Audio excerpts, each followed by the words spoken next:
আসসালামু আলাইকুম, সবার কি অবস্থা, কেমন আছেন? তো যাইতেছি বাঙ্গরটা, এটা হলো 7 দিন না, এদিক দিয়ে বাঙ্গরটা ঢুকমু। তো কবুতর নিছিলাম এক জোড়া আরো 1 মাস আগে, অন দোনোটা ফার নেই, বুঝছেন নি? মানে ফার আনা আমরা বলছে যে এইটা হলো ফারা বলছিল, মানে ফার আর কি, আমাদের গ্রামের ভাষায় যেটা বলে এটা ফারি। কবুতর কিন্তু বড় বড়, বুঝছেন নি? তখন দোনোটা ফার নেই বই রয়েছে। কবুতর কিন্তু কেমনি সুস্থ।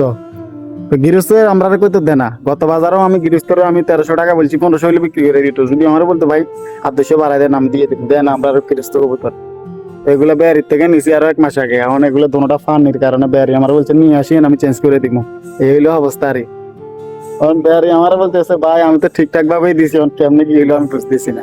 তো এখন নতুন কবুতর নিয়ে আসলে দেখাবো, এগুলা চেঞ্জ করে আনবো। তা আপনাদেরকে বলছি না কবুতর চেঞ্জ করে আনি আপনাদেরকে দেখাবো। তো আমার যে কবুতর গুলো নিছি ওগুলা সেম সেম আর আমার এক জোড়া দিছে। তখন আমি অনেকক্ষণ অপেক্ষা করলাম, অপেক্ষা করি আবার সাইডে ফার আইডা আছে, বুঝছেন নি?